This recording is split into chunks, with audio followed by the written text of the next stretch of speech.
Digital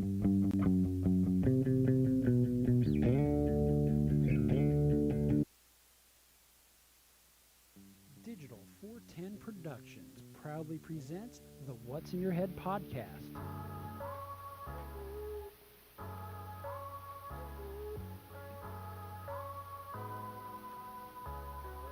Digitized live from the ACT Computer Studios in Cape Coral, Florida, it's the What's in Your Head podcast with your hosts Gordon and Don Abernathy. What's up, OG5? It's been 2 weeks, but we are back, and, I really need to work on things like my microphone stand always lagging and slacking and all that crap, but It looks like it's about to fall off your desk. I don't know what's up with it. It's like leaning to the left. I think is what it is. I'm so far out here now. It's like, I don't know. Maybe I just do one of these things. We'll just go funky with it like that. How's that look? Look There stupid? you go. There we go. On the fly. So what's going on, everybody? We were gone last week. I went camping. If you want to see what happened with the camping trip. Nothing really happened. Camping trip was good.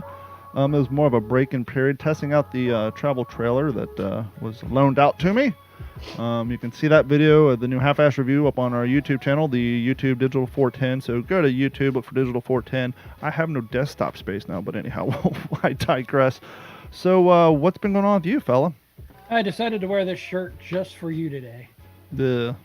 Hey, if you like soda that tastes like it's been open for 3 days, have at it. Well, I disagree. But anyway, we're going to move on. What redeeming value does Pepsi have? When you worked in restaurants in the 90s and every restaurant had Coke, you just kind of burned out. Yeah, but that's judging Coke on fountain machines. Well, and I tweeted to find people at Coca-Cola when they came up with the fountain drink that created 200 flavors. I said, why don't you guys work on a fountain machine that creates one flavor that tastes like Coke? Because fountain Coke does suck. I will be the first to say it. Give me a Coke out of a can, out of a glass bottle. But no, fountain drink Coke sucks, which is ironic because that's where Coke got its start from. Well, I tell you what, I think Pepsi's far more refreshing when it's extremely hot out and that Pepsi is ice cold. Try not to drink it too much. I've actually gone to bubbly. Ooh. I'm trying that. Just, because I feel like flat water just gets a little, dull. And then it's weird. I'm not a big carbonated. So you're too bougie for guy. Regular tap water? You got to drink. You're like Carrie. Carrie won't drink tap water either unless she's running. Oh, no, I drink the fuck out of tap water, but I'm trying to get off of soda. So okay, I'm trying I can see that, I guess. Open my parameters. And part of the soda thing is the fizz, right? Mm-hmm. Now, I don't like Perrier water. I do not like LaCroix. Everything just tastes like carbonated water with a touch of, like it's run out on the aforementioned fountain machine. I don't know like what the name of it is, but there is a carbonated water that Publix and Walmart sells. They have it in both a bottle and a can. Is it the one that looks like a little ice cube with the fruit inside? Yeah, that's what I Nugget like drinks that too. She likes the lemonade flavored one and all that fun stuff. That is great. So how was the camping trip? How was it getting away from civilization for a little bit? It was great. The funny thing is we went camping and we just went an hour and a half away. We went up to Wauchula, and cool thing is the place was dead nuts empty except for the diehard people who go from campground to campground. And so when you see the video, as I pan around, you can see there's like no one in front of us. There was like one camper 2 lots behind us. But other than that, we had that whole back part of the campground to ourselves. But like I said, it was a shakeout period because I'd only been in that camper once, and that's when we went out with my dad. But this is our first time with it unsupervised. And shit. I intentionally chose a spot in the back. The downside with the back spots is they don't have the sewer hookup. They just have the water and the electric. Okay. Which is fine because it has gray water tank and a black water tank. But like I said, it was a break-in period, and so for some reason, Nugget never takes a bath. She always takes showers. But for whatever reason... Let me get the day of camping. The night of camping, after we're out there camping. She said, it feels like it's a good time to take a bath. I don't know if it was the novelty of the super small bathtub, but yeah, she decided to take a bath the first night, and we were there for 2 nights. And once again, we weren't hooked up to sewer, and so we quickly found out Carrie took a shower and Nugget took a bath, and then I checked the water level, and basically 1 shower and 1 bathtub full of water is enough to fill up the gray water tank. So luckily the toilet's on a different tank, so that was fine. But all the very next day we had to wash our hands using the water hookup outside. And that night we took a shower at the campgrounds facilities because I did not feel like, lifting up all the supports, unplugging everything, and hooking back up to my truck, hooking up the tension bars, and going to dump it out, and then setting it back up camp. So we suffered through it. But we made our bed. Now we're lying in it. Yep. But all in all, it was good. The crazy thing was when we came back and turned on the goddamn news and found out like the protests and the violence have like doubled down. Everything's gotten worse.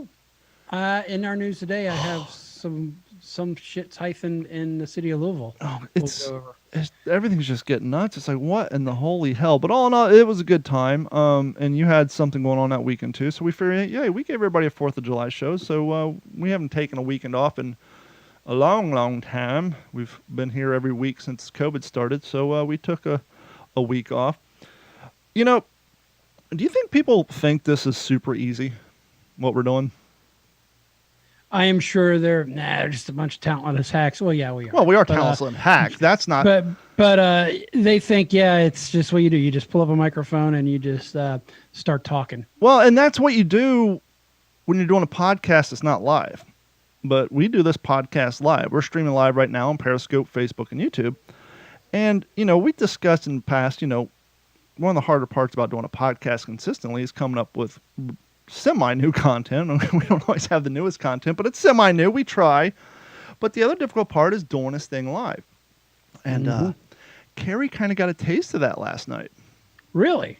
Yeah. So the video... Did she do a Twitch stream or something? No, the video of Loki and Bailey has a little over 500,000 views. Okay. And that quickly garnished her, within like less than 3 weeks, 3,000 followers on her TikTok page. And on TikTok, you have to have 1,000 followers to live stream. And so last night, around 2 o'clock this morning, she decided to do her first live stream. And she quickly found that it was hard to talk to people who aren't in front of you and provide content. And she got very self-conscious and found it a lot harder than it appears to be. And I said, well, welcome to our world. We do it every Saturday for like 2 hours straight. And it's not as easy as it looks. I mean, granted, to give credit where credit's due, my 5.5 years of radio, I didn't host a show, but I was part of a live show every day for 5.5 years. And as the time went by, I talked a lot more on it. But you were making the sausage. I definitely learned how it works. And so, yeah, it's definitely not as easy as everybody thinks. And so, when you get your first taste of doing it, once again, if you're in your room pre-recording, it's not a big deal. You can take all night. You can edit out the ums, the stops, the dead air and all that. But when you're doing it live in real time. Imagine how long that would take to put an episode together. I do know how long it takes because with the What's the Skull... Hi, Bailey. Yeah, I'm doing a show. Hi. With the What's the Scuttlebutt podcast, when I first started doing it, doing a lot of monologues and a lot of pre-written stuff. And, with my learning disability and all that stuff, reading aloud and making it sound like I'm not going. So as the Allies approached Normandy and the Higgins boats, I did do a lot of editing, and it would take, a couple of days to put that stuff out. And when Dave and I first started doing the original version of this podcast, the Waterman Show, then the Dave Show, and then all that, we were doing it pre-recording, and I would edit out some stuff. But Haney's like, there's no reason why you guys should be editing that. You should treat it like a live show. And this is far before we ever went live. And so we just started doing it in one take. And I told him, hey, I'm not editing stuff. So here we go. It is what it is. Yeah, I know. I know Bailey was barking at the door, and I was wondering if she's going to become the official mascot of Digital 410. Yeah, probably. I need a face for this station. I mean, once again, a video with her gets 500,000 views. A video with me gets like nothing. So we definitely could use the help. What's going on, Matt Spinelli? Nice to see you here. We told everybody we're going to be here at 9:30. We started a half hour early, so I'm sure Morgan Long and crew are going to be like, wait a minute, what the hell? You guys started early. But hey, that's why we're consistently inconsistent. Yep. So yard work. Let's talk about yard work and not talk about negative stuff. Okay, let's talk about yard work. Welcome to the Dad episode of the What's in Your Head podcast, where we're going to talk about lawn work and gardening tools. What is your favorite gardening tools? I personally like the shears. So, well, and it's more of a. We knew what to expect in Kentucky and in Ohio, and I don't know if you found it to be much different moving to Florida, but I tell you what, moving to Las Vegas and dealing with the little yard we have and no grass, but I've got trees, I've got oleanders, and I've got rocks, and how much of a pain in the ass I did not expect not having grass would be. It's the weeds what gets me. We have this vine-looking weed. The thing will just grow and grow and grow, and it almost takes over your yard. It definitely takes over your flower bed if you're not on top of it. The grass kind of sucks, but we're in the rainy season. It's been raining every day for weeks. Actually, during the summer, my yard looks immaculate because all the rain, and then in the winter times, it's kind of like where you live, where it rains once every few months, and we have a drought, and then I can only run the sprinklers twice a week, and so the grass is like half dead, and so it looks like crap. But this time of year, I'm mowing the grass like sometimes I need to mow the damn thing almost twice a week, but it's the weeds and the palm fronds and all that crap. Out here, it is literally just trying to. So I've got a leaf blower. Mm-hmm. I'm blowing a couple of things. So it's a small yard. It's hemmed in by block walls. What's up, Paul Harper? Thank you for checking in. And I've got a leaf blower / vacuum. It does both. So you try to blow the leaves and all the debris into like corners. But as soon as that wind hits the walls, it just kind of flows up all over the fucking yard. Yep. So you spend about 2 hours chasing leaves and shit around. Then they're all stuck in the rocks. And then you go back through with the vacuum portion trying to get it out. And after a while you give up. But besides that, it's the dust. Yeah. The dust is absolutely incredible and it's hard to keep up with. So I'm glad I don't mow a yard, but I think I did pick up some other things that's a little more of a pain. I got rid of my lawn service about, 3 years ago. I mean, it's only $25 every time they mow the grass, but I kind of look at the grass mowing as a form of fitness, especially in the summertime. And plus, as you know, anytime you do something yourself, you earn appreciation for it, whether it's changing oil, mowing your grass. This week, man, I got back in town and I came home. I mowed the front yard, and it started raining, and then it rained all day the next day, and so like the back lawn's getting higher and higher. Bailey's out there doing like a jungle expedition with a freaking machete, carving her way through to find a place to use the bathroom.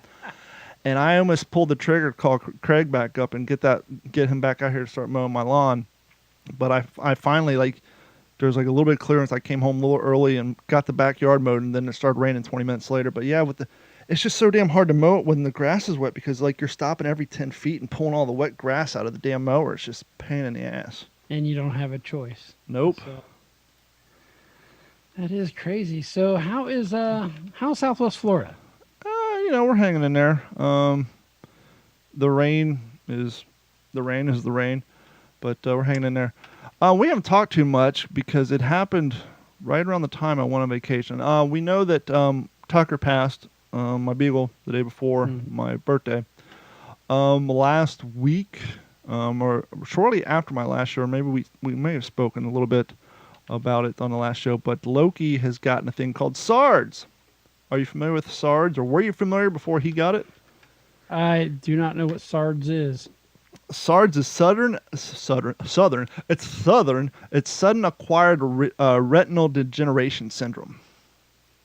So, like, does that mean the vision's good, bad? Yeah, it basically, they go blind anywhere between 5 days to 30. Symptoms include sudden, permanent blindness, but may occur more slowly over several days, weeks, or even a month. Dilated pupils. If you look on my pages, you'll see Loki looks like he's tripping on acid. His pupils are like this big. You can't even see the green of his retinas anymore. They're completely gone. Unless when he first wakes up and he opens his eyes before his pupils dilate. Because the pupils are trying to compensate for the lack of the retina working. Pupillary light reflexes are usually reduced, but present. The slow phase, a whole lot of Latin words I can't pronounce here. But yeah, it's It Remember literally, that learning disability? that's where the learning disability comes in right there. You start trying to read medical stuff. But it's the saddest damn thing. Now, Kennison, my rat terrier, who lived to be 19, which no one believes me, he had cataracts, and that's a slow burn. And so you kind of, your eyesight slowly gets worse and worse and worse. So you kind of get used to it. Kind of like how, as we get older, if you don't buy glasses, you don't realize how blind you are until you get a pair of glasses or new contacts. Like, holy shit, I can see again. And so that comes with age, and it's sad, but you know they worked their way into it. When you literally wake up blind, it's the saddest goddamn thing in the world. He still can. Thankfully, we've lived in this house for over 4 years. We don't move anything around, and so the cat box has all been where it's always been. We've always had the same baby gate with the cat door in it to keep the beagle out of the cat box. Sadly, Bailey can fit through the hole and eat the cat poop, but we can't change the setup because now I got a blind cat. So he still makes his way to the cat box. He makes his way to the water. Luckily, he adapted to that because prior to this, and he still does, I'll still find him in the bathroom. He'll just start screaming until he gets attention, and you pick him up, put him on the sink, and he'll find the water. But he has started to drink more out of Bailey's water bowl. And so he knows where everything's at. He hasn't got, he's still pissing in the cat box and all that great. But his face looks completely different, and he just spends most of the day on the bed. Every once in a while, he'll climb down. But you'll just be chilling and you'll just hear this loud howl, which he used to do back in the day when he would do what we called inventory. Hi, Bailey, when he's doing inventory, trying to find the other cats. But now it's whenever he wants attention, he just starts howling, and you got to go in there and pick him up and all that. But it's just so damn hard to see. It's just so sad. I mean, he looks like a completely different cat. His face looks just completely different. It's insane how much the eyes. Yeah. He just looks like a completely different animal. And so dealing with that is just, I told Carrie, I said, this sort of thing, actually I said this after Tucker passed, but this, Gordon, can you host a show while I go get the dog? Because apparently no one can hear her crying at the door. Sure, go ahead. So in this little intermission, we are going to talk probably about nothing because D-Train has been interrupted by his little farty dog, and he will be back shortly. But one of the things I've noticed around here is, my God, there's homeless people everywhere. I think they finally left the strip. They've drifted out into the outreaches of Vegas Valley. And damn, I don't know what else is going on, but I am evidently... D-Train is back. Hey, guys, welcome D-Train back and to the show. Bailey's not here because she's doing the same little trick she does when she wants... on the bed, you get up to pick her up, she hauls ass away. So that's, so she's knocking on the door and running away like we did when we were little kids. So so I asked Nugget to please supervise her because she's interrupting the show. So but Bailey is doing all that nonsense. But no, back to Loki. Now Bailey has chilled out. She doesn't harass him as much. Now today he wanted outside about an hour ago. I let him outside, and Bailey, wants outside, starts knocking on the doorbell that we have. Starts crying. Well, I knew she wanted to go out to harass him, but I couldn't not let her out and then have her pee on the floor and then get upset at her, right? Right. So I put on my shoes. I tried to prevent her from attack, but she hauled ass and just fucking tackled him like goddamn Lucy does Charlie Brown. See, you didn't throw her action puppy harness on and just keep her on a deal just to keep the damn cat safe? No, but she did end up urinating, and so luckily I did all that, but yeah. Fucking crazy. Dogs, animals, they're all getting older. I know ours is getting older. I'm still trying to get a dog. It's not flying real well right now. Why not, man? Then half of me doesn't want one. It's so weird. I'm like, do I really want to deal with all that? Why don't you want a dog? Do I really want to deal with all that?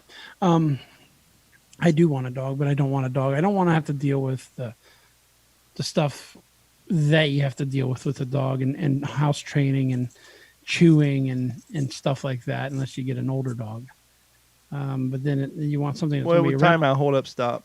Paul Harper just says he has hairless rat terriers. What? Now, I have had a rat terrier for years. I've seen many rat terriers. Is this a birth defect? Did somebody crossbreed it with a hairless cat? First off, rat terriers look like rats, hence the name. Well, they're small, but Paul, please send me a photo of your hairless rat terriers. I've got to see this. I've never even. I guess I could Google it, but that'd be cheating. I never knew a hairless rat terrier was a thing. I'm a huge terrier fan. But yeah, I never knew that was a thing. So I digress. I didn't either. I mean, we have the Chihuahuas that are hairless, but rat terriers, that's a new one. And you know what? I tell you what, hairless pets just kind of bump me anyway. Well, I mean, Paul could tell us. I know that hairless cats are high maintenance. You have to do things to their skin. Technically, Bailey, the Boston Terrier, I'm only supposed to bathe her once a month. If I bathe her more than that, you're literally supposed to boil some plain Quaker Oats oatmeal. Oh, like if you got a sunburn, huh? Strain it, throw the oatmeal away, and then use that water to bathe her. Otherwise, her skin will dry out. Interesting. Yep. You know, I'm trying to do I want to do a story here, but it's one of those websites that want to come harass you with signing up and then won't let you read it. Oh, those are horrible. Yeah. But fuck, it just no, things are going well out here, as well as can be expected. I think that we're going to be in for a rough time here. Oh, that we're going to see in the next year. Well, unless an election goes away, certain people want it to, then all this shit will stop overnight. But yeah, I don't think it will. Here's a story I want to talk about. Speaking of cancel culture, let's get there. So we all were fans of Live PD. Yes. And due to what's going on in the world, a lot of people from A&E down to the pup rescue show decided that any positive, not reflection, any positive portrayal of law enforcement is bad for your juju, right? And so we know A&E just dropped Live PD like a bad habit. First they said, "Oh, it's COVID, we can't." Live PD's cancellations causes A&E's ratings to evaporate, which of course they didn't have anything good on that station anyhow. But Live PD Nation wasn't kidding about disavowing the A&E network. Since panicky execs canceled Live PD, its enormously popular flagship show, the A&E network has lost 50% of its primetime audience. That's a huge number. Let me tap on that. Hey, we can hear me now. The average viewership in June 11th through June 19th range dropped 49%. Year over year for the advertisers' desired 18 to 49 demographic and the 25 to 54 demographic in particular, it was even worse. A&E lost 55 and 53% of those two demographics, according to the Wall Street Journal. Primetime television viewership was actually up 4% over 2019 prior to the ill-advised cancellation. Well, of course, everybody's at home, so everybody's watching TV. Indeed. So TV viewership spikes. Because everybody's already burned through the Netflix queues, and Netflix cancels everything after 3 seasons anyhow. So if you're into a show and it's season 3, regardless of how great those ratings are, their algorithm says people don't have an attention span. No one wants a long burn. So no matter how good the ratings are, we're going to cancel any show after season 3 on Netflix. So you've burned through your Netflix show. Amazon's got a few good shows, and so now you're back watching regular TV like it's 2004. The ripple effect is also being felt in day part, where ratings dropped 36% and 42 and 46% among the 18 to 49 and 25 to 54. The purported reinventing itself of A&E tried to spin the massive loss of viewerships as being temporary. With Live PD and its spin-offs, A&E ranked about $293 million in advertising. When they say spin-offs, they had that live ambulance show, the paramedic. Yeah, Live Rescue. I can't handle that. I don't need to see people get shot, stabbed in real time. Nope. You know, I'll watch the cop stuff, but the older I get, my desire to see people skateboarding and getting compound fractures, that shit ended for me like 12, 13 years ago. I don't have the desire to see people getting jacked up. I don't know if it's an old man thing.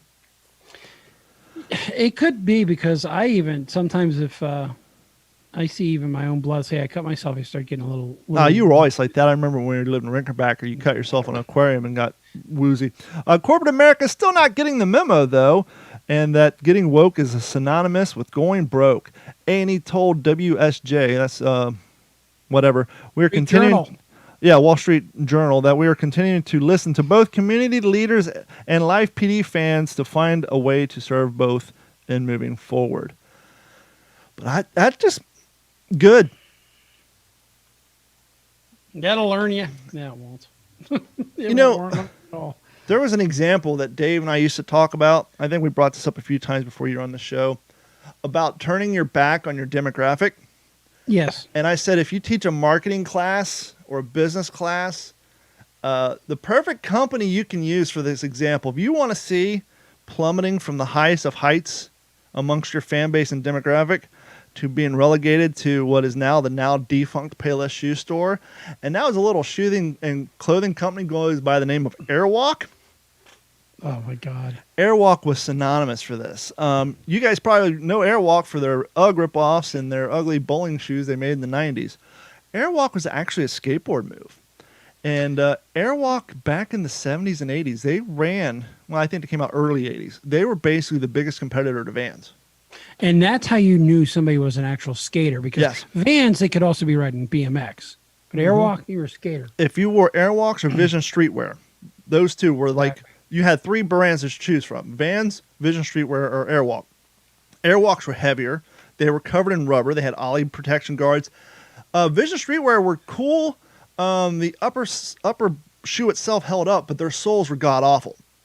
Yeah. Vision Streetwear is what made duct tape shoes kind of a underground fad in the 80s, because the soles would get the big gaping hole right where your foot bent. You forgot the shoe goo, man. So you'd have to fill the Shoe goo. sole with shoe goo and then wrap it with duct tape, because the rest of the shoe was in great condition. So Vision Streetwear, they could never get their soles sorted out.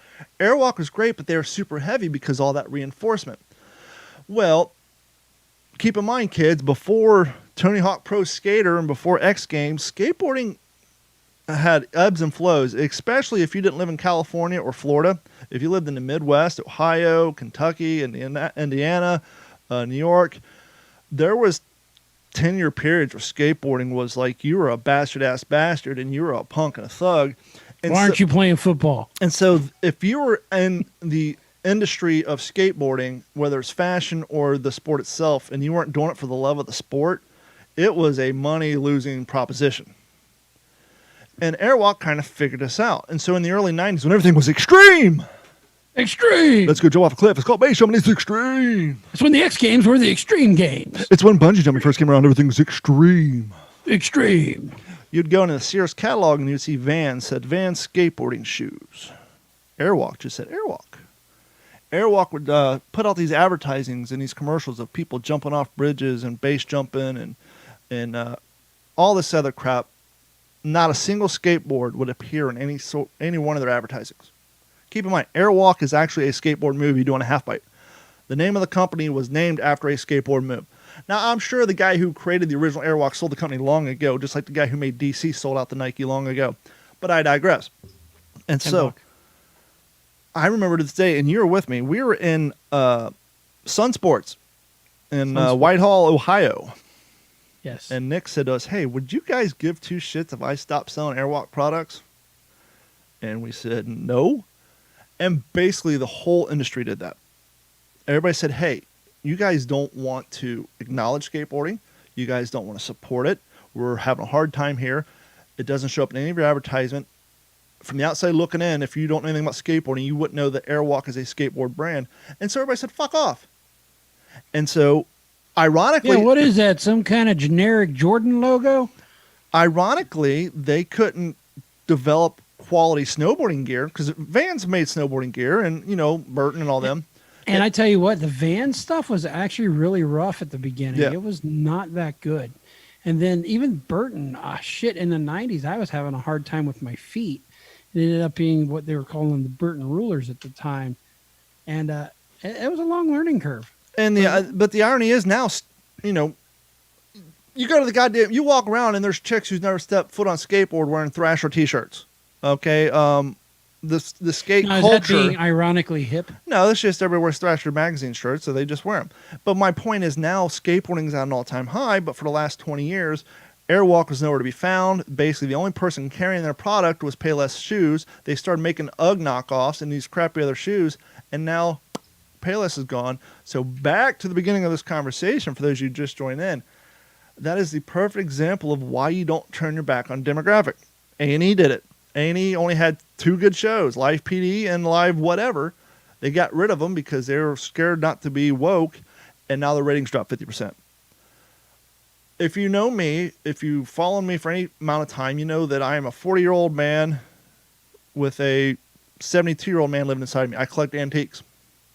I've seen every episode of American Pickers. Pawn Stars used to be good. It's a garbage ass show because they turned their back away from the core audience, people who like old shit, but they made it work.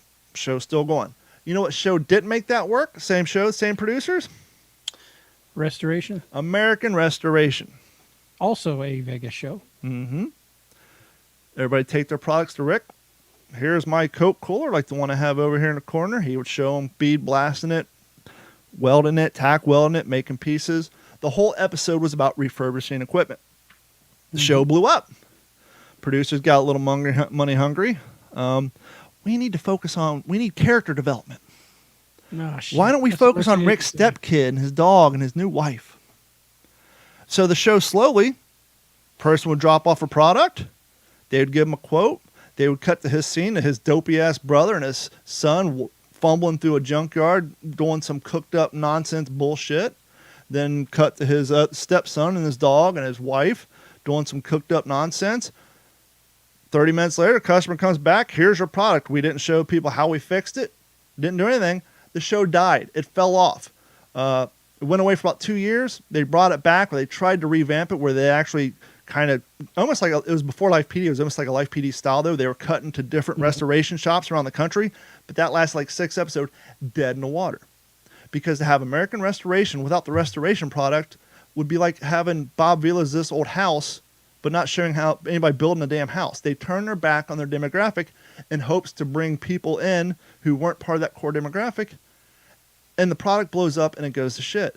And so I'm sorry, but I'm happy to see A&E suffering. And I'm happy to see Discovery Channel ain't suffering, but I wish they would. I wish they would too.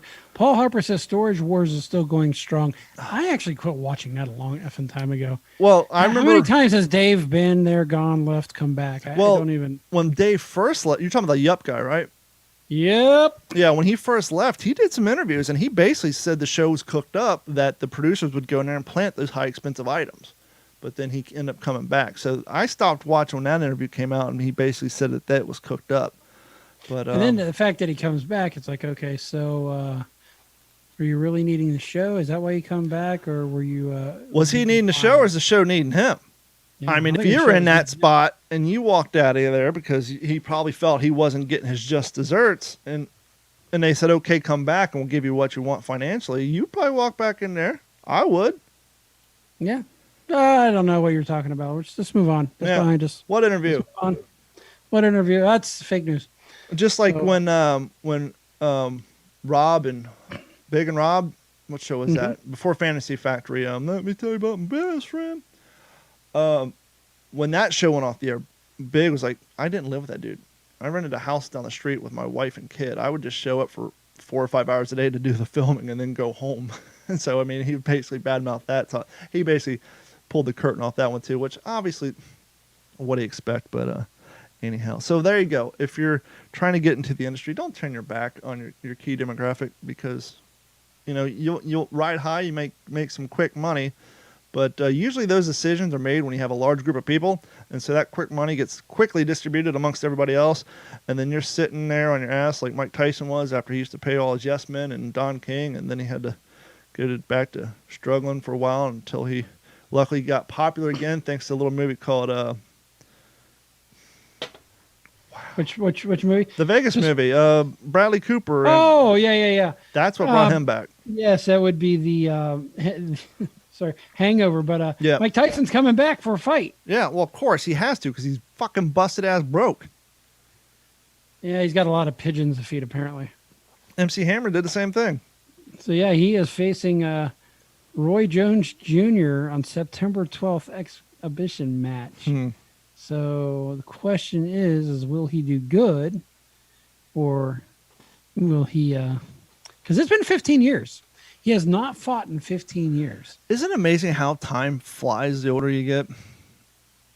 Yeah, it is. It's actually scary. Yeah. A little off-putting. I wake up today and I feel like it's Tuesday and it's freaking Friday already. I know. I got to go back. When we're done this podcast, I got to go back to work. Don't get me started. No one wants to hear about my RAID problems. But yeah, I got to go back to work when I'm done here. Did you get raided? Or did you get swatted? No, RAID meaning when you have 2 hard drives with the same either stripe. I'm trying to do RAID with Meriting for a customer. Long story short, nobody cares. Yeah, that's funny. There's a YouTube creator out there who's pro police who keeps getting swatted. Yeah, but he was a retired police officer. Yeah. And he got smart enough to call the local Vegas PD and says, "Hey, I do this YouTube channel. Chances are, as my popularity grows, people are going to swat me." And so they don't actually show up at his building because he gave them the heads up and they know who he is. They actually showed up at his house for the first time this last time around. So it's Donut Operator. He does these police breakdown videos. So he's getting the death threats because he's pro cop, and hopefully idiots will stop doing that. But man, I don't know. I just trying to avoid the news. Yeah. So speaking of work, I went to work today. That's why I got to go back tonight because this guy needs his computer tomorrow. And I went for lunch and came back, and they're working on the roof in the unit down the way. I guess they had a leak. They pulled the ceramic tile off, the old Spanish style, which down here in hurricane area just don't make any sense, but I digress. And so he was up there working on the roof, and then I came back, and he had his hood popped.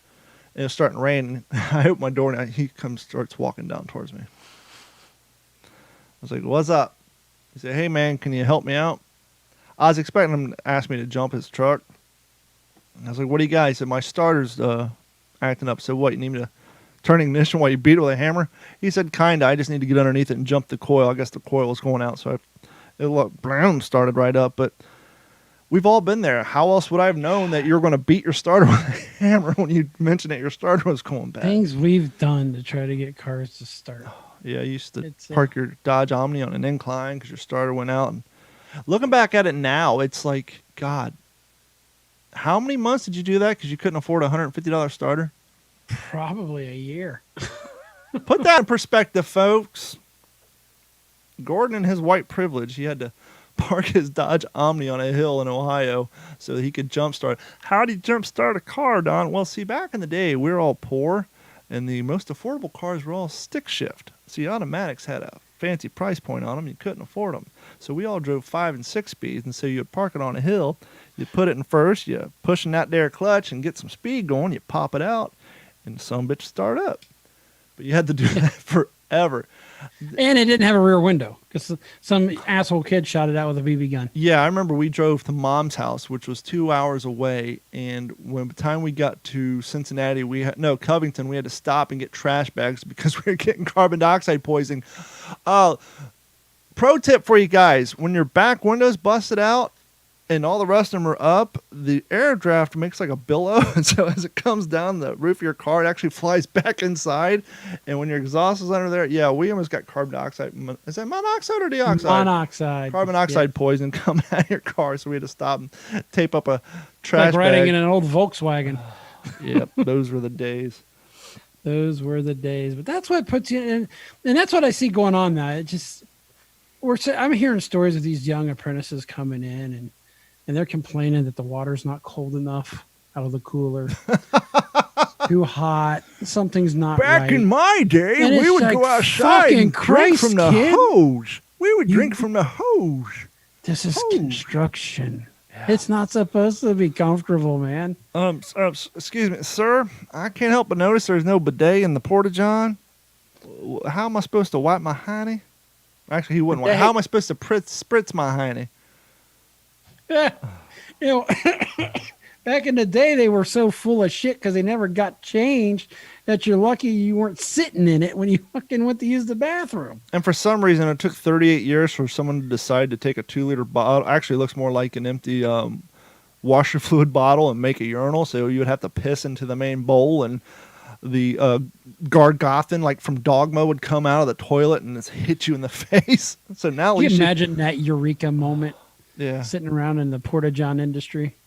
Well, they probably went to like some country concert or like some biker bar that had like a permanent Porta-John, and the owner affixed it, and somebody in the industry went to clean it and saw it and said, "Aha! There we go. Let's get some empty washer fluid bottles and put a hose on it. We got ourselves a urinal." Import-export Steve's cousin. Yeah, right. Shithouse engineer Jim. Yep, there you go. So, yeah, it all goes back to import-export Steve. We haven't heard from him lately. No, I think he got the COVID. But Speaking of that, I got a couple of things. Well, And I hold don't on. know if it's just T-Mobile. Put a fine point on that, because while we're in a topic of being broke, I just want to get something off my list of shit that coincides with that. So if we do your thing and come back, we're just gonna be doing a figure eight. But it's kind of on the topic of COVID, so we'll talk about this and we'll transition in your COVID talk, because it's actually turns out to be a fine segue. Because of COVID and the national shortage of change, we talked about this on the last episode. They're asking you to either use your debit card or exact change, and I think. Now, why do you think there is the shortage? Because the banks closed down, so the money wasn't. The businesses were closing down, so money wasn't being deposited. Things weren't getting circulated. So the distribution chains broke down. You think maybe there's a chance that a lot of people are holding on to their change? Well, that too, but no. My thing is I think more nefariously, and this is kind of what I want to get to, with being broke and being young and all that. I think that this is going to be someone's opportunity to say, hey, why don't we just get rid of paper currency altogether, right? Oh, yeah. Everybody's got debit cards. The legal tender, the United States of America? Well, why not? Paper currency doesn't exist 32,000 feet in the air. You can't buy shit on a plane with money anymore. This is absolutely true. And so, and once again, as we discussed, the bailout that we had, they said if we had to actually print that money, it would have taken us 5 years. So digitally doing it. But my concern with, I'm not even worried about, the grid and the collapse of society and all that conspiratorial bullshit. I'm thinking more realistic. Look, I'm 42. I was a financial shit show from the age of 18 to 29. I thought you were going to say to 42. Okay, 18 to 33. I got my first brand new car at 34. So yeah, about the same here. Yep. I was a financial shit show. I could not go to a bank because I couldn't manage my funds. I would deposit a check and 3/4 of the check was gone because of overdraft fees. So I was one of those people who went to the cash checking stores for years because it was cheaper for me to spend $5 on a paycheck and keep my money, and I can visually keep track of my money. You know what the cash checking stores are called in Vegas? What's that? Casinos. Yep, there you go. And there's no fee. Well, I actually used, I'll tell you when I opened my bank account here momentarily, but my point is, if we get rid of paper currency, not only will obviously the poor people will be affected by that, but not just the poor people, just regular people from the age of 18 to 20, because they don't teach you financial responsibility in school. And so that it's should not be one of the last classes you go through in high school. Especially if we get rid of paper currency. Because my point being, if you're like I was and you're not managing your money correctly because you don't visually see it in your wallet, it may be a little easier for kids now because they don't know what paper currency is anyhow. But when you your funds get transferred into your bank account and it's all getting sucked up from, overdraft fees and all this and that, it's really a hard kick in the nuts, and it takes a long time to sort that crap out and get it to where you're not flat busted broke. And so if we get rid of paper currency, the young cats, they're going to have to learn real quick even to this day, I log into my bank account on my app every morning. Well, how much money don't I have? Oh, shit, I ain't got no money, but at least I know how much money I don't have, so I don't go into an overdraft area. But you get that occasional, oh, fuck. But it's really going to affect the young kids. And, hey, Morgan Long, Morgan ran away. He's up in Huntsville, Alabama. He said, I'm getting the fuck out of Florida. Alabama? Yep. I'm going to go up to Alabama. That's a beautiful country up there. But, when I stopped going to check cashing stores? When's that? When I went to cash a income tax check. Did they want to take half of it? When, like I said, I had no problem paying $5 to cash a payroll check. To me, that wait in line. It was inconvenience, but hey, it's better than lose my money in overdraft fees. Right. When I went in there and they wanted more to cash a government-issued guaranteed check than I make on my car payment. Are you effing serious? Yeah, I looked at the lady and said, ma'am, you know me. I've been coming here every Friday for 6 years. That's how long I went without a bank account. Because I was young and I was, kind of like these kids you see smashing up windows. I was it's corporations, these banks and these assholes. I couldn't take responsibility for my poor financial spending and realize it's all my own sorry, fucking I'm fault. actually financially retarded. Exactly. But I wasn't going to look in the mirror and take responsibility for my bad spending. It was the banks, the damn banks. I'm related to Jesse James. It's in my blood. Fuck the banks. And so, and I looked at her and said, you realize you want $550 to cash. This isn't a personal check. There's no risk here. This is a government issued check, income tax check. Guaranteed money, buddy. She's like, the best I could do is $325. I said, tell you what, I'm out. I'm going to go up to Bank of America, open up an account, cash this bitch for free, and you'll never see my face in here again, and you guys are going to lose more money. Because once again, I've been here every Friday for 6 years, and I haven't stepped foot in there since. And I was like, God, that was like 14, 15 years ago. Done. Those places are so predatory. If you look at like the payday advances, Well, like, Jesus Christ, people get into that and they can never, ever get out. Yeah. Well, I don't know if predatory. I mean, Yeah, it's predatory. It just predatory when it so comes to high. asking $500 to cash a goddamn a payroll check. I mean, an income tax check. But, once again, well, look at the demographic, though. You're loaning money to people like me who can't pay their bills on time without spending the money. So are you going to loan money to people who have a financial history of not paying their fucking bills for nothing? Well, that don't fit the business model. No, you You're going to got find a poor schlub who's either going to spend all his money on some beer as soon as he gets it cashed, can't pay his bills. We're going to charge him an exorbitant amount. Now you need a payday loan because your car broke down. We're going to charge you 1,000%. Lori says she remembers having to balance her checkbook as a teenager. I still do that. It's called QuickBooks. When you own a business, she still got to do that via QuickBooks. Hey, there's a few of us hanging out tonight. Give us a call at 239-232-4419. We want to hear from you. It's been 2 weeks. We want to know what you guys have been doing in this crazy COVID time. So give us a call. We want to hear from you. That number is 239-232-4419. Now that I got that out of my way, Gordon, what were you want to talk about the COVID? Actually, it was since COVID happened. Remember how like all of a sudden the spam calls kind of went away? Oh, they're back now. Well, it's not just spam calls; it's the spam texts are through the fucking roof. I don't get Now, the text. That must be a Vegas thing. It could be a Vegas thing, or is it because I dumped LifeLock? I don't know. We got out of LifeLock because Did you ever do the nationwide "don't give me a fucking phone call" registry thing? Several times a year. Okay.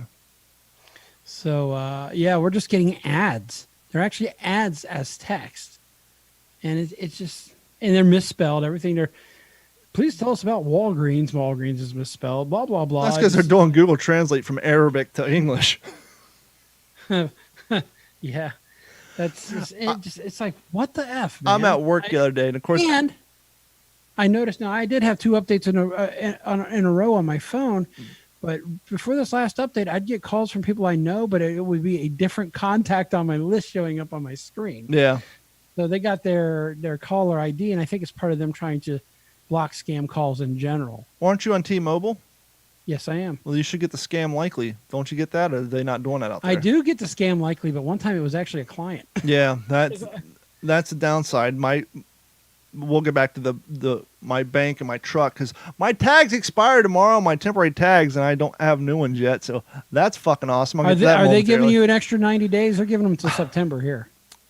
Well, I can drive down to Naples, which is 90 minutes round trip, and get another one. That'll be fun. Nice or town. I can take the risk. I'll get that in a moment. But to answer your question, I love when I get these because I run an IT firm called Act Computers. That's right, Act Computers. Give them a call at 239-283-1120. Act Computers has been providing IT solutions for all Southwest Florida since 2004. Give them a call right now, and they will hook you up with online backup at 7 cents a gig a month. Make sure your data is safe so that if your hard drives crash or you get malware, encryptionware, and all that crap, it'll be safe online. 7 cents a gig a month. They can also help you with online antiviruses, computer repair, and even if you don't live in Southwest Florida, give them a call at 239-283-1120, and they can log into your computer remotely and help you with all your computer problems. And if you do live here locally, they can not only just help you with the computer and laptop problems, they can mount TVs on your walls, help you with cameras, anything technical, tech data related. Give them a call at 239-283-1120 or go to their website, act-capecoral.com. But I was at work the other day at Act-Cape Coral, and my phone rang. Ringy dingy. Robocall.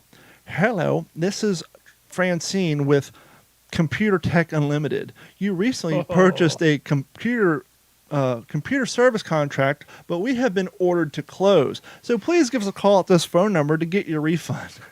It's like, let me guess. If I had the time, I would have called. Oh, you just need my bank account number?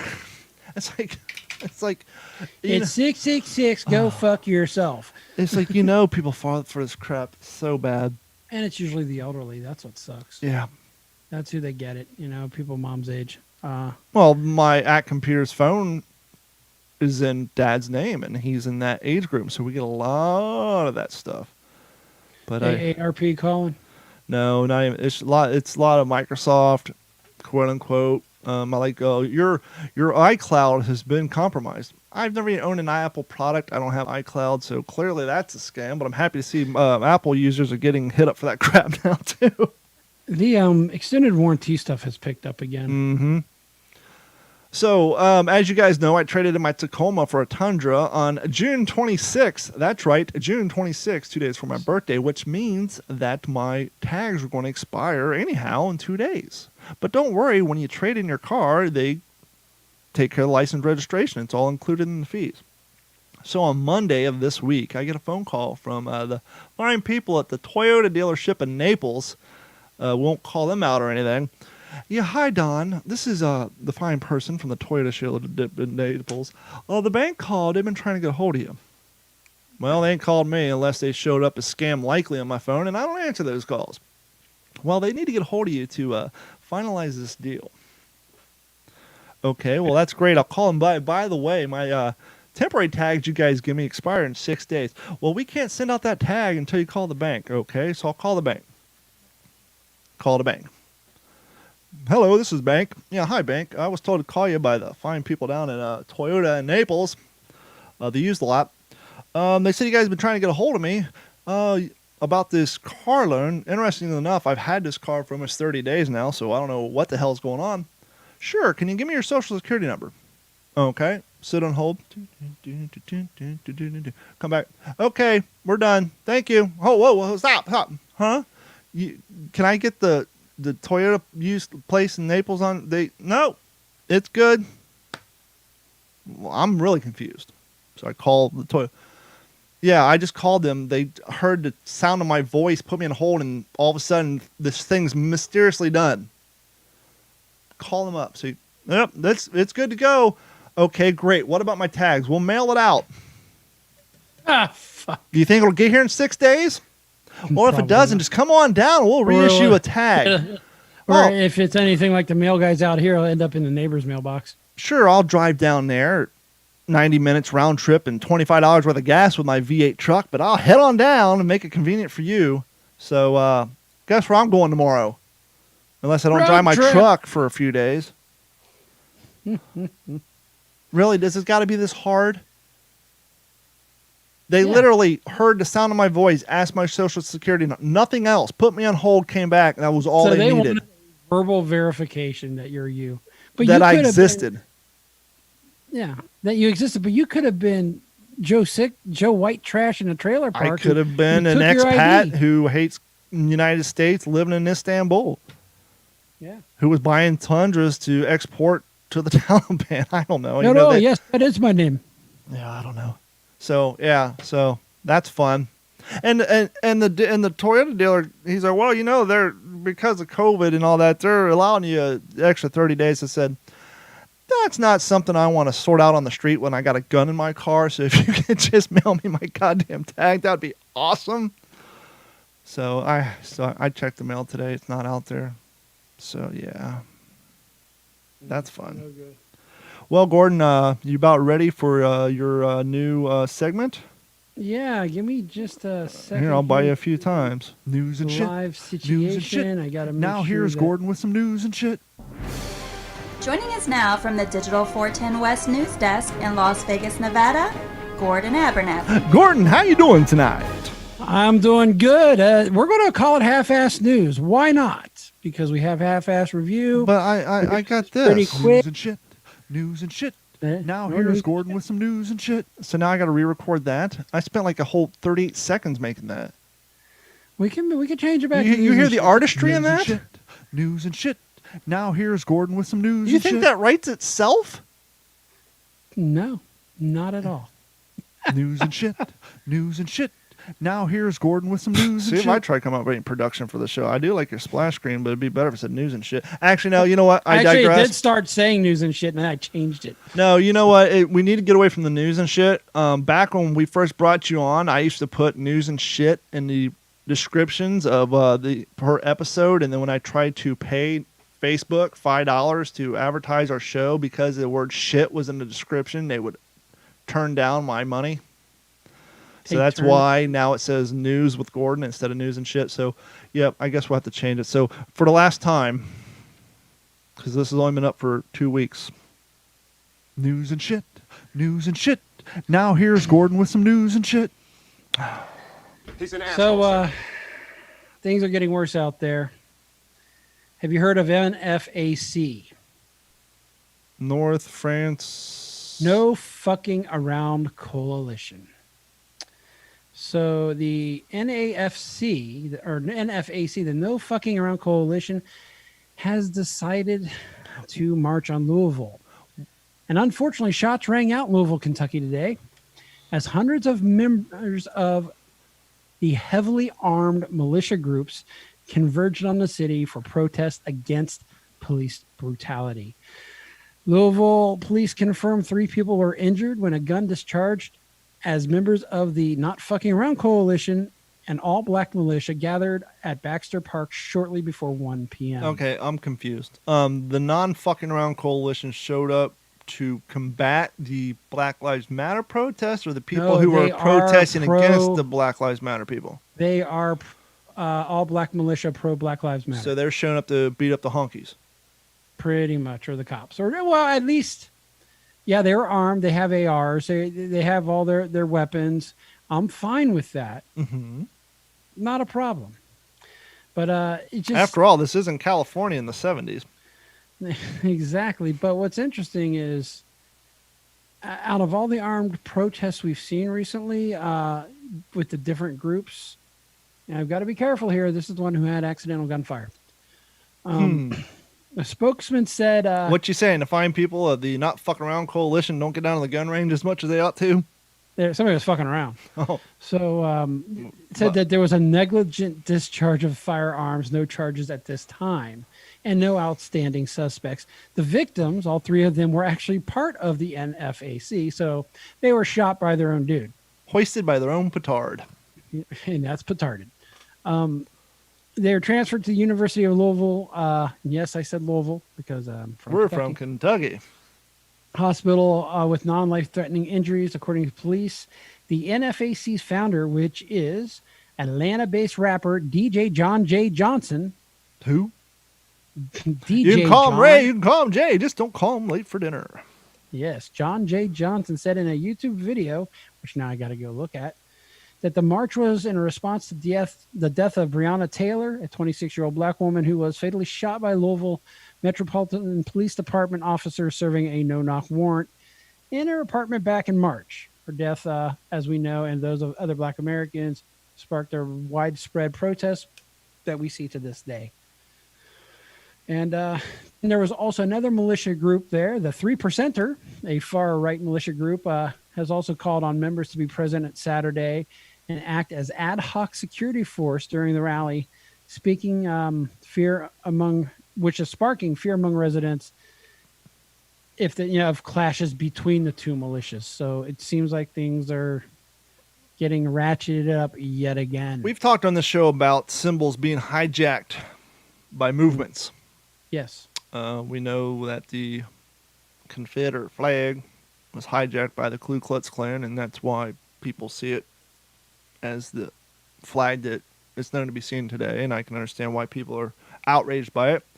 We've talked about how the Gadsden flag was hijacked by the Tea Party movement in 2008, who were out there protesting Obama, and so now people see that as a sign of racism.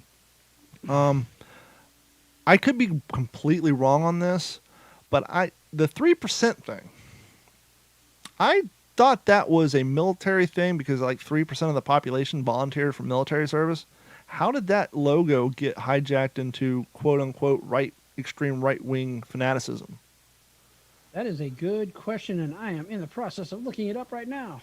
I mean, I may be wrong on that, but I thought I heard that somewhere, kind of like the going back to the old 1%er motorcycle gang badges. They say, and that's what I thought too. Yeah, I thought like the 3 logo represented military, because only 3% of the population volunteered for military service. But once again, I could be completely wrong on that. But clearly now, it's been hijacked by what people are calling extreme right-wing I've groups. Googled about 3%ers, but I'm not going to go through any of it because I don't know what's real. Yep. And that's the unfortunate problem we have these days. We'll put that on the list for next week. Absolutely. So we're all beat up by the virus. We're all beat up by the protests and the civil discourse and the great divide that's widening. Well, Texas is God, I love that state. staying strong. Now they got to batten the hatches. And I'm not jumping on the Texas bandwagon. I just spent when I spent 4 days out in San Antonio, well, outside in Fredericksburg, outside of San Antonio. Mm-hmm. It's fucking hot as Florida, so I'm used to that. But it's just the goddamn Beautiful. scenery. And if anybody's watched Demolition Ranch, you've seen the scenery from his house. But because that's where Fredericksburg's at, it's out in that same area up in Highland Country. It's just so goddamn beautiful, and I would love to go back to Texas. So it's just amazing out there. You wouldn't want to be in Corpus Christi. No, Hurricane Hannah made touchdown today, right? Yes, roared ashore onto the Texas Gulf Coast today, bringing winds. And then like her menstrual cycle, like getting ready to hit like next week or some shit. They got one like falling right at the fucking barrel. I did not know that one. Well, do your report. I'll look at that one. So bringing winds that lash the shorelines with rain and storm surge, and even threatening to bring possible tornadoes in a part of the country trying to still cope with the spike in the coronavirus cases. So this is the first hurricane of the 2020 Atlantic season to make landfall. And it made landfall north of Port Mansfield, which is located about 130 miles south of Corpus Christi and about 70 miles north of Brownsville as of Saturday evening. It had a maximum sustained winds of 90 miles an hour. I don't see anything right now, but I was watching the news tonight, and they're talking about Hurricane Hannah hitting there. I could have sworn they said there's another one out there that should be, I don't know. Anyhow. So my question to you, living where you live and dealing with what we've dealt with for the last 5 months, if there's a hurricane warning and the cones look like they're headed your way, would you just be like, what the fuck else? Or no, I just go buy just some go more back water. into battening down the hatches mode. I'll just go buy some more water and some. And luckily, this house came with hurricane shutters. So I mean the worst part about hurricane prep, if you live in a house that was built and sold before they mandated factory hurricane shutters, putting up goddamn plywood and Tapcons, that sucks. The hurricane shutters, you just put a fucking star bit on your drill and zip, zip, zang, boom. They weigh nothing. It still sucks, but the worst part is when you're sitting there drilling into concrete with Tapcons and putting up the drywall. That's just horrible, horrible, horrible. But no, hurricane season always sucks. I hate it. It's the worst thing about living down here. They're saying it's supposed to be a pretty rough one this year because of the weather patterns. But no, I thought the Sahara dust storm was supposed to knock that out a little bit. I don't know, man. I don't know. I was trying to look for, I can't remember the author's name. I actually have pictures with him on my Facebook page. I was trying to find the album, but, Facebook loves to hide your photos and make it real hard to get to. But if you live in Florida and you like, if you want a comedy version of Dexter, if you will, in the form of literature, there's a series of books, and the main character's name is Storm Surge. And his sidekick's name is Coleman because as a child, his dad was abusing him and storing him in Coleman coolers. Oh, dear God. But it's basically these two guys just drive all over Florida, and the author's from Tampa, and he used to work for the newspaper. So like there's a book where they drive through Naples and Fort Myers. I mean, in these books, they make references like every town and city in Florida. And so just go on Google and just Google the name of Storm Surge. The books are fantastic. The names are crazy, and if you like entertaining and you like crazy books about killing people, and it's like super detailed, like Oh, he tied him to a chair in a hotel room and taped a shotgun to his foot, and then put up 2 pulleys on the ceiling and tied the string to the door so there's someone opened it. It's the way he writes it. It's just hilarious. Tim Dorsey. Yeah, he was actually the last book I bought was Pineapple Grenade by Tim Dorsey. But he has there's probably 12 or 15 of them. They're just hilarious. I will send you this one, Gordon. You'll probably go out and buy them. But if you're not familiar with Tim Dorsey and you live in Florida and you actually like to read, check out Tim Dorsey. If you like insane, funny stuff. I forgot I bought a shirt of his, but I don't know what happened to it. But yeah, character Storm Surge. It's the most insane shit ever. Character Storm Surge. All right, I'm going to move on to something a little different. So people have done many things to get out of jail, right? Mm-hmm. In New York, a man had faked death to avoid jail. However, how does one go about that? We're going to find out. Unfortunately, he was caught due to a typo. A Long Island criminal defendant tried faking his death to avoid jail sentence. And this is coming in from the AP. But a phony death certificate his lawyer submitted had a glaring spelling error that made it a giveaway. I'm not even going to use the word they threw in there for a fraud, according to prosecutors. Robert Berger, 25 of Huntington, New York, now faces up to 4 years in prison if convicted on the alleged scheme. So now we're adding to the jail term, it looks like. In addition to the pending sentences for earlier guilty pleas to charges of possession of a stolen Lexus and attempted grand larceny of a truck, punishment prosecutors looked at he was really just trying to avoid. It never ceases to amaze me the lengths some people go to avoid being held accountable for their crimes. You want to steal a Lexus, that's fine, but don't fuck with somebody's truck. That's just wrong on all levels. It's like stealing tools, right? Why would you steal with somebody's tools? You got to work with them, right? Asshole. So, according to and that's coming in from Nassau County District Attorney Madeline Singas. Arraigned on video Tuesday because of the coronavirus pandemic, Berger pled not guilty to a single count of offering false instrument for filing. Judge set bail at $1, but ordered Berger back to jail because of the underlying cases. His next court date is scheduled for July the 29th. Nancy Clark Foster of Facebook live stream checking in. She said she stands with Sheriff Grady Judd. For those of you guys who don't know about Sheriff Grady Judd, he does not fuck around. He's the guy who went on TV and said that he told all his citizens to arm themselves, and if anybody tries to come fuck with them, to shoot first and ask questions later. He does not fuck around. So he is really the not fuck around sheriff. Absolutely. That is great. And then I've got just a small one, but evidently you got a small one? Acorns, you're going to get fat chipmunks. I'm still in squirrel TikTok, by the way. My TikTok page is full of baby squirrels, raccoons. So evidently there's chipmunks getting fattened up on acorns in the Northeast, and they are driving people insane. Because of this year, there was plenty of acorns in the spring. Now the chipmunks are driving people nuts. Their activities can be entertaining. I know we've sat and we've watched them before. Do you have them in Vegas? Summer, a very, very few. They must not be tolerant to the high weather, because the two things we don't have down here is lightning bugs and chipmunks. We got squirrels, but no chipmunks. I rarely even see a squirrel. Yeah, but you got roadrunners, so it all shakes out in the end. Yeah, when we moved in, I saw Chipmunk, but I haven't seen him since. So he may have moved on. But the problem is that they're making a nuisance of themselves. They're darting to and fro, which is cute. But they're also digging holes in gardens and tunneling under lawns. So now they're basically acting like gophers. Plentiful acorns last fall meant that there's still plenty of food on the ground when the chipmunks emerged from the winter. And they got busy breeding this spring. Got a lot of food, and now we got a lot of babies.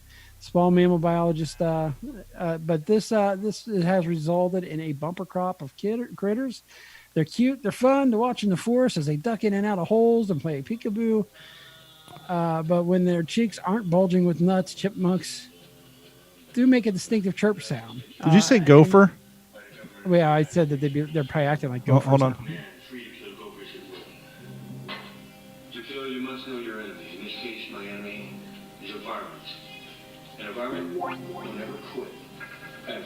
Get like the Viet Cong. Environment calm. So what you gotta do, you gotta fall back. Give your firepower. Who knew when I made a techno song in 1999 featuring clips from Caddyshack that would come perfect timing a short 19 years later. There you go. Well, they're having a hard time. They said that there were so many acorns on the ground that the rodents couldn't even stash them all. So Now, knowing how local news loves a good pun, how many Chip and Dale references were made by the local news stories? not any Chip and Dale references, but one of the ones I actually avoided was that they were driving people nuts. Oh, you're so funny. Yeah, so I tried to avoid that. But yeah, that's man, that's pretty much it for the news today. I don't know. Everything else is still a shit show, as we know, and will be through the foreseeable future. So, signing off on news. Little music breakdown here.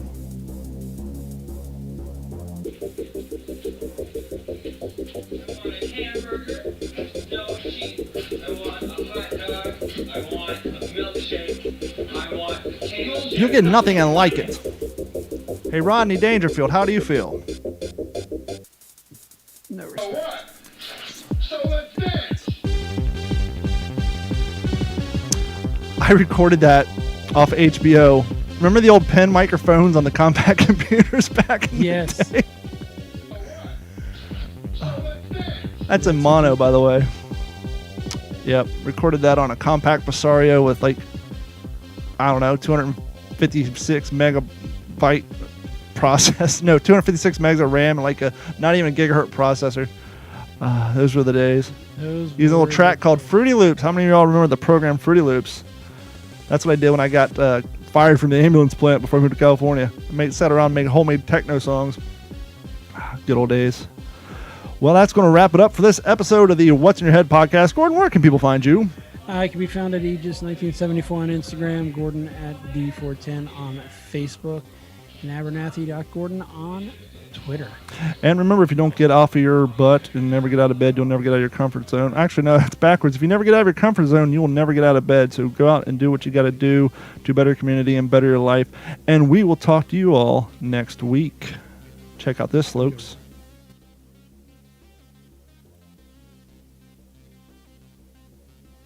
This has been a Digital 410 production.